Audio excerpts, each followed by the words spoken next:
LP on the scene, what it be, yo? In the club, stay fly like an ego. Stay fresh to death, to be the steez, yo. Do it for the love plus the people. LP on the scene. Hey, this is the Network Queen, and you're watching LP on the Scene, and I have the songwriter genius who's now got his music out, Rico Love. How are you doing, Rico? I'm blessed. How you doing? I'm doing so great. So welcome to Texas, home of the NBA champs. I know you're a Lakers fan. Congratulations to the Spurs. Yeah. Lakers fan though, right? I'm absolutely a Lakers fan, but I really got to take my hat off to the Spurs. I feel like Tim Duncan really deserved it. Even though we in Dallas, you know, San Antonio is, you know, our rivals, right? The Mavericks are rivals. But I just think I take my hat off to a great champion. Tim Duncan's a great champion. Were you rooting for anybody in the finals? I mean, I really didn't want. I'm not gonna say. I'm just saying I'm happy. Oh, come on. I'm happy the Spurs won. I'm a Lakers fan, but I'm happy the Spurs won. Yeah, that was. I'm not a Heat fan. Me neither. Even though I live in Miami. Oh, I know you do live in Miami, but you grew up in Milwaukee and New York, back and forth. Yep. So, what do you consider home? Miami. Nice. Never been. I've never been. Hopefully. You gotta get the. And when I come, I'm gonna hit you up and you can show me where to go. Absolutely, absolutely. So, you know, I've been noticing when I'm following you on Twitter and Instagram, a lot of people are just now finding out that you wrote these amazing songs. Well, okay, first of all, what made you decide to go from like pen and paper to in front of the camera and on stage? I think it was a natural progression. I started writing songs that I felt like started to fit me and started to suit me, and it would just start to be too honest. So I felt like it was a natural progression. It was just innate. It was just like it's time. You know, it was just something that was brewing inside of me. I really started my career as an artist, so It was just like it was time to come on back. You know. All right, and you're doing really well. And your first song that you wrote was Throwback. I love it. I mean, let's go down your resume. Motivation? Kelly Rowland. You want me to name or you name? You and I can both do it. Go ahead. There's so many. Like, let's see how many you know. There Goes My Baby, Usher. You did a lot for Usher. Yeah. Hey Daddy. Yes. Right. I know you did a couple for. I mean, you did. What Energy?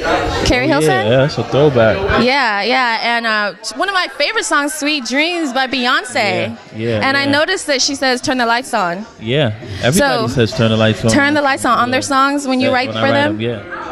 All right. So where did that come from? I used to hang out in this club in LA called Area, and they would play this song by Pink Floyd called The Wall. And when they get a particular part where they say, "Hey teacher, leave those kids alone," all the lights were going in the club. So I would say, "Turn the lights on," to myself like a weirdo or some shit. I bet that was live. So I got in the studio one day and I started saying it, and a good friend of mine, Mams Taylor, was like, "Yo, you should say that on every song you write and make it your tag." And I did it, and kind of stuck. Did you think it was gonna work when you just went ahead and trusted him to think, okay, I'm gonna just throw that out there? And then when I started, I knew it was gonna be big though. I always thought highly of anything I did. I have high self-esteem.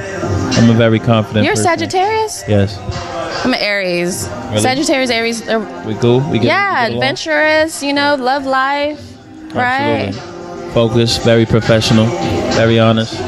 So, okay, your songs, like 3 of your songs remind me of the whole Donald Sterling situation. The remix of They Don't Know, when you talk about Courtside with me and Wifey. Oh, wow. I didn't even think about that. I'm like, he called it before it happened. That's crazy. I didn't even think about that. Bitches be like, I mean.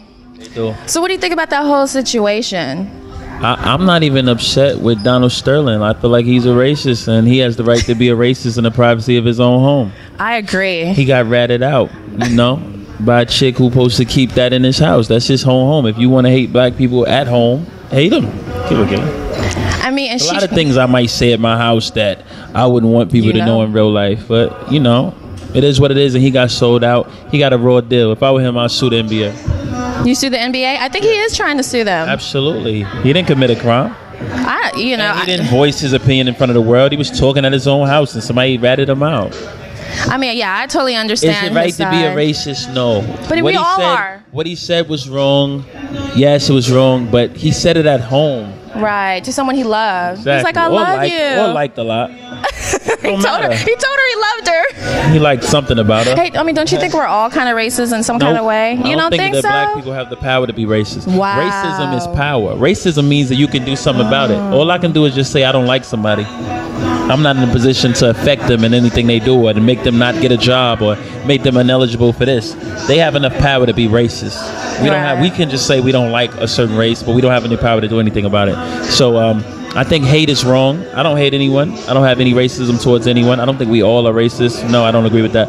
But even if one person in a minority doesn't care for a majority, he has no power to do anything. I think the power is when you put yourself in a position to be able to control something, and hate won't ever put you in that position. Wow, powerful. That was powerful. So how do you deal with like boppers that come up to you? Do you get that a lot, I'm sure, now that you're traveling? How do you deal with it? I mean, it is what it is. After my shows, I get on my bus. I stay away from it. A lot of guys put themselves in that position. I had a terrible experience with a bopper, so to speak. So I kind of like been scarred. So I knew you were scarred from your music. I could kind of tell. Not that type of scarred. No? I don't make my music from that place. Okay. But I'm just, when I say scarred, I mean like I don't mingle too much. I don't after the shows, walk around the crowd and try to see. I just get on my bus and get on my computer and watch Netflix and stuff like that. What are you watching on Netflix? I just finished Orange is the New Black. Damn, you had time to finish that? I'm on tour right now, so I got a lot of time riding on the road so I can watch. Right. Yeah. So, I learned an interesting fact that you went to FAMU. FAMU. Yeah, FAMU.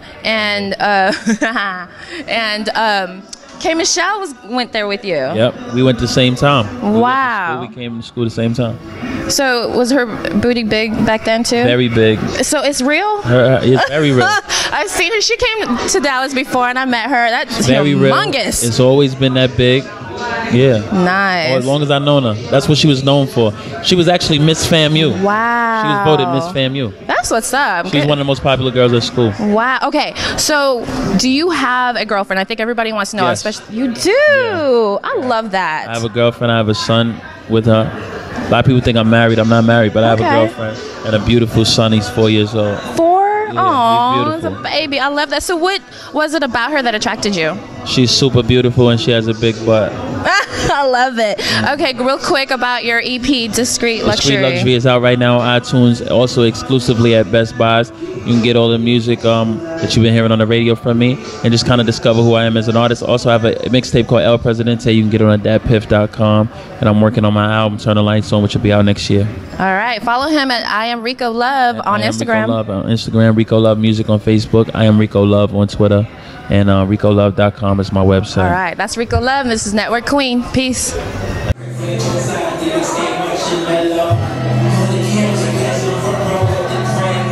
It's Carmen. And this is Moana. And this is LP on the Scene Dallas. We go do it for the love plus the people.